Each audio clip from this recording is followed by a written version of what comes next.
Hello students, तो हम अपने आज के लेक्चर को स्टार्ट करते हैं। लास्ट लेक्चर में मैंने आपको बताया था कि किस तरीके से रदरफोर्ड ने एक्सपेरिमेंट किया था और रदरफोर्ड के एक्सपेरिमेंट के बाद वो एक्सपेरिमेंट जो हमने पढ़ा था, उस एक्सपेरिमेंट के बाद क्या हुआ था कि बोहर ने भी अपना एक एक्सपेरिमेंट दिया था, वो हम आज पढ़ने वाले हैं। ठीक है, रदरफोर्ड ने जो एक्सपेरिमेंट किया था एटम पर और उन्होंने जो अपनी थ्योरी दी थी वो उसके पॉइंट्स में कुछ आपको रिवाइज कर देता हूँ। जैसे कि रदरफोर्ड ने जो एक्सपेरिमेंट किया था उसमें पहला पॉइंट उन्होंने ये बोला था कि वहां पर बहुत सारी स्पेस है, मतलब एटम के अंदर क्या है, बहुत सारी स्पेस है, क्योंकि जितने पार्टिकल्स मेरे अल्फा पार्टिकल्स थे वो कई सारे पार्टिकल्स उस गोल्ड फॉइल को क्रॉस करते हुए आगे निकलते हैं। ठीक है, तो इसलिए हम क्या बोल सकते हैं, वहां पर कई सारी मतलब बहुत ज्यादा अमाउंट में खाली स्पेस होती है एटम के अंदर। सेकंड उन्होंने क्या बोला, वहां पर बहुत कम मात्रा में पॉजिटिव और नेगेटिव चार्ज है। ठीक है, बहुत कम मात्रा में पॉजिटिव नेगेटिव चार्ज इसलिए है क्योंकि वहां पर कुछ ही गैसेस ऐसी थी, कुछ अमाउंट ऐसा था, कुछ रेज ऐसी थी हमारे पास जो कि क्या हुई, वहां पर जाने के बाद एक कुछ रेज छोटे एंगल से रेडिएट हुई और कुछ रेज बड़े एंगल से रेडिएट हुई। तो इसका रीजन क्या था वहां पे कि वहां पर कम अमाउंट में प्लस और माइनस चार्ज प्रेजेंट है। थर्ड पॉइंट उन्होंने बोला कि यहाँ पर क्या होता है कि सेंटर में एक न्यूक्लियस प्रेजेंट होता है। थर्ड में उन्होंने क्या बोला कि सेंटर में क्या प्रेजेंट होता है, न्यूक्लियस। न्यूक्लियस प्रेजेंट होता है, इसका रीजन क्या है यहाँ पर, तो देखो सिंपली न्यूक्लियस वहां पर प्रेजेंट है, उसके पीछे उनका रीजन ये था कि जब एक अल्फा सोर्स मैंने भेजा वो वहां पर उससे टकराया तो वो उसी डायरेक्शन में रिटर्न आ गया। ठीक है, क्योंकि वो पार्टिकल बहुत स्ट्रॉन्ग था, हो सकता है एटम के अंदर बहुत एक स्ट्रॉन्ग चीज होती है, उसका सेंटर होता है जिसे हम न्यूक्लियस बोलते हैं, उससे अगर कभी अल्फा रे टकराती है तो वो रिटर्न उसी डायरेक्शन में आ जाती है। ठीक है, तो ये कुछ पॉइंट्स उन्होंने बोले थे। इसके बेस पर उन्होंने जो मॉडल ऑफ एटम दिया था वो कुछ इस टाइप का था कि ये अगर हमारा एटम है तो सेंटर में उसका क्या होगा, न्यूक्लियस होगा। ठीक है, सेंटर में क्या होगा, उसका न्यूक्लियस होगा। अब अगर मैं न्यूक्लियस की बात करता हूं, इसके आसपास उन्होंने बोला कि इलेक्ट्रॉन्स क्या करते हैं, रिवॉल्व करते हैं। इसके आसपास इलेक्ट्रॉन्स एक सर्कुलर ऑर्बिट में, गोलीय चक्र में क्या करते हैं, वहां पर चक्कर लगाते हैं। यहाँ पर ये किसका था, एटम और मॉडल ऑफ एटम किसका था, रदरफोर्ड का था। रदरफोर्ड ने बोला कि एक एटम परमाणु जो होता है उसके अंदर एक न्यूक्लियस होता है, नाभिक होता है। ठीक है, और उसी नाभिक के आसपास इलेक्ट्रॉन्स चक्कर लगाते हैं एक गोलीय चक्र में, मतलब गोलीय वहां पर रास्ता दिया हुआ है और उसमें क्या करते हैं, वो वहां चक्कर लगाते हैं। तो हमने यहाँ पर एक गोला बना दिया। अब इसके ड्रॉबैक्स देखते हैं क्योंकि आज से हम स्टार्ट करने वाले थे। ड्रॉबैक्स ये है कि जब भी कोई इलेक्ट्रॉन्स, मतलब यहाँ पर एक इलेक्ट्रॉन तो होगा नहीं, काफी सारे इलेक्ट्रॉन्स होंगे, तो जब इलेक्ट्रॉन्स यहाँ पर चक्कर लगाते हैं एक गोलीय अवस्था में तो ये सर्कुलर मोशन की वजह से उनमें एक्सेलरेशन प्रोड्यूस होता होगा और वो धीरे धीरे उन्हें कहाँ आना चाहिए, न्यूक्लियस के पास आना चाहिए। मतलब एक स्पाइरल बनाते हुए उन्हें कहाँ आना चाहिए था, न्यूक्लियस में आना चाहिए था। लेकिन ऐसा नहीं होता। क्यों नहीं होता, क्योंकि अगर वो न्यूक्लियस से टकरा गए, कोई भी इलेक्ट्रॉन अगर न्यूक्लियस से टकरा गया तो वहां पर क्या हो सकता है, एक शॉर्ट, मतलब एक तरीके से ब्लास्ट हो सकता है। एटम कभी भी स्टेबल कंडीशन में नहीं रहेगा। ठीक है, वो किसमें, सुस्त अवस्था में नहीं रहेगा, वहां पर क्या होगा, वो हमेशा अनस्टेबल होगा एटम। इसलिए ऐसा पॉसिबल ही नहीं है कि वहां पर इलेक्ट्रॉन्स उससे टकरा जाते हो। अगर इलेक्ट्रॉन कोई भी न्यूक्लियस से टकरा जाएगा तो वो वहां पर क्या हो जाएगा, अनस्टेबल हो जाएगा, या फिर मैं बोल सकता हूँ कि ब्लास्ट टाइप हो जाएगा। ठीक है, लेकिन हमने देखा है अभी तक ऐसा कभी होता नहीं है, एटम हमेशा एक स्टेबल कंडीशन में रहता है। तो यही कुछ इसका ड्रॉबैक थे। ठीक है, अब इसमें अगर हम पॉइंट्स बढ़ते हैं तो पहला पॉइंट तो ये कि इलेक्ट्रॉन्स का जो उन्होंने वेरिफिकेशन दिया था, उन्होंने बोला था कि इलेक्ट्रॉन्स यहाँ पर इस गोलीय चक्र में क्या करते हैं, वहाँ चक्कर लगाते हैं, मतलब सर्कुलर ऑर्बिट में रोटेशन करते हैं। तो ये वाला पॉइंट तो गलत हो गया। क्यों गलत हो गया, क्योंकि अगर वहाँ पर वो सर्कुलर ऑर्बिट में वहाँ पर रोटेट करेंगे तो उससे क्या होगा, उससे ये होगा कि वो एनर्जी रेडिएट करेंगे। जैसे कि अगर यहाँ पर कोई गोल गोल घूम रहा है, अगर मैं किसी भी पर्टिकुलर ऑब्जेक्ट की बात करता हूँ, वो गोल गोल घूमता है तो वो धीरे धीरे कहाँ जाता है, उसके सेंटर पे जाता है, एनर्जी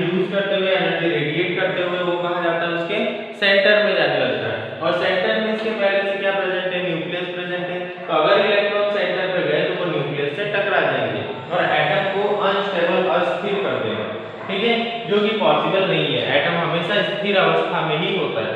तो इसके रिगार्डिंग फिर बोहर ने अपना एटॉमिक मॉडल दिया। बोहर का एटॉमिक मॉडल क्या था देखते हैं। बोहर ने ये बताया कि यहाँ पर बाकी सारी चीजें सही है। अगर हम एटम की बात करते हैं तो एटम भी सही है, ठीक है, कि सेंटर में क्या होता है, उसके न्यूक्लियस होता है, आसपास ये एटम हो गया हमारा, ये एटम की सरफेस हो गई, ठीक है। अगर ये एटम है तो उसके सेंटर पे क्या होगा, न्यूक्लियस होगा। मैं यहाँ पर सेंटर पे क्या बना देता हूँ, न्यूक्लियस बना देता हूँ। अब सेंटर का अगर न्यूक्लियस होगा तो बोहर ने क्या बोला कि इस न्यूक्लियस के आसपास कुछ फिक्स ऑर्बिट्स होती हैं, ठीक है, क्या होती है, फिक्स ऑर्बिट्स होती हैं। अब यहाँ पर ये एक बड़ा कंसेप्ट है, ठीक है। फिक्स ऑर्बिट का मतलब क्या होता है कि वो ऑर्बिट अपनी जगह कभी भी चेंज नहीं करेगी, ठीक है। जैसे कि अर्थ की एक फिक्स ऑर्बिट है, सन के आसपास अर्थ उसी ऑर्बिट पर घूमती है। मून की एक फिक्स ऑर्बिट है, अर्थ के आसपास मून उसी ऑर्बिट में घूमता है, ना उसके पास आता है ना उससे दूर जाता है, वो ऑर्बिट क्या है, एकदम फिक्स है। तो वैसे ही यहाँ पर भी कि न्यूक्लियस के आसपास कुछ ऑर्बिट्स होती हैं और वो ऑर्बिट्स कैसी होती हैं, फिक्स होती हैं, ठीक है। ना ये एनर्जी एब्जॉर्ब करती है, ना ये एनर्जी रेडिएट करती है, ना रिलीज करती है, ठीक है। और उन्होंने बोला कि इन सभी ऑर्बिट में कुछ फिक्स नंबर ऑफ इलेक्ट्रॉन्स होते हैं, ठीक है, जिनका एनर्जी लेवल भी फिक्स होता है। मतलब सारी चीजें क्या है, फिक्स है, कांस्टेंट है। यहाँ पर जो इलेक्ट्रॉन्स होंगे वो, अगर यहाँ पर मान लो कि n नंबर ऑफ इलेक्ट्रॉन्स है तो यहाँ पर n ही रहेंगे, ठीक है। सेकंड में मान लो 2n है तो वहाँ पर 2n ही रहेंगे। तो इसी टाइप से हर एक ऑर्बिट में नंबर ऑफ इलेक्ट्रॉन्स पहले से फिक्स रहते हैं, ठीक है। अब सेकंड चीज क्या कि यहाँ पर जो इलेक्ट्रॉन्स होंगे उनकी एनर्जी भी कांस्टेंट रहेगी, ठीक है। पहली वाली शेल में उनकी एनर्जी कुछ और रहेगी, दूसरी वाली शेल में कुछ और रहेगी, तीसरी वाली शेल में कुछ और रहेगी। इसी तरीके से यहाँ पर हर एक इलेक्ट्रॉन की हर एक ऑर्बिट में इलेक्ट्रॉन की एनर्जी जो होगी वो क्या होगी, सेम होगी। उन्होंने क्या बोला, मैं ऑर्बिट्स को, इन्हीं ऑर्बिट्स को नाम दे देता हूँ कुछ इस तरीके से, n = 2, n = 3 और n = 4, ठीक है। ये n क्या है, बेसिकली एनर्जी लेवल को रिप्रेजेंट कर रहा है कि यहाँ पर n 1 है, 2 है, 3 है और 4 है, ठीक है। इन्हीं को नाम जब उसने दिया तो उसने k, l, m, n और इस टाइप से सेल्स दिया। आप इससे भी ज्यादा सेल्स बनाना चाहते हो तो n के बाद k, l, m, n, o, फिर p, इस तरीके से आप सेल्स को यहाँ पर बढ़ा सकते हो। अब आगे बढ़ते हैं, ये तो हो गए उसने सेल्स दिए। अब उसने एक फॉर्मूला था 2n²। इस फॉर्मूले के बेस पर हम ये तय करते हैं कि कौन सी ऑर्बिट में कितने इलेक्ट्रॉन्स आ सकते हैं, ठीक है। जैसे कि हमने पढ़ा है ना, 2 इलेक्ट्रॉन्स, फिर 8 इलेक्ट्रॉन्स, फिर 8 इलेक्ट्रॉन्स, इस तरीके से कौन सी ऑर्बिट में कितने इलेक्ट्रॉन्स आ सकते हैं ये हम किससे निकाल सकते हैं, इस फॉर्मूले से निकाल सकते हैं। तो देखते हैं ये फॉर्मूला कैसे अप्लाई करते हैं। मैं बात करता हूँ k शेल की, ठीक है। मैं यहाँ पर डायग्राम बना देता हूँ। हाँ, तो हम अभी बात कर रहे हैं यहाँ पर k शेल की, फिर l की, फिर उसके बाद हम m शेल की बात करेंगे, उसके बाद आप आगे भी निकाल सकते हैं। हम इन 3 शेलों की बात करते हैं। सबसे पहले k में मैं फॉर्मूला अप्लाई करता हूँ 2n²। इस वाली शेल की हम बात कर रहे हैं,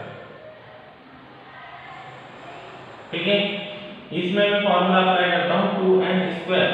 n की वैल्यू k वाली शेल में कितनी है, 1 है, तो मैं यहाँ पर लिख देता हूँ 2 × 1 का स्क्वायर, ठीक है। 2 × 1 का स्क्वायर, तो 2 × 1 मतलब आंसर क्या आ गया, 2। मतलब इस वाली शेल में मात्र कितने इलेक्ट्रॉन्स रह सकते हैं, 2 इलेक्ट्रॉन्स रह सकते हैं। आगे बढ़ते हैं। n शेल की अगर मैं बात करूं तो n की वैल्यू क्या है, 2, तो 2n², 2 2 का स्क्वायर, 2 2 2 जा 4 और 4 2 जा 8। यहाँ पर 8 इलेक्ट्रॉन्स रह सकते हैं, 2 3 4 5 6 7 और यहाँ पर 8, ठीक है। m शेल की बात करते हैं तो m में क्या है, n = 3, तो 2n², 2 3 का स्क्वायर, 2 9 9 2 जा 18, तो मतलब इस वाली शेल में कितने इलेक्ट्रॉन्स रह सकते हैं, 18 इलेक्ट्रॉन्स रह सकते हैं। कुछ इस तरीके से आप बना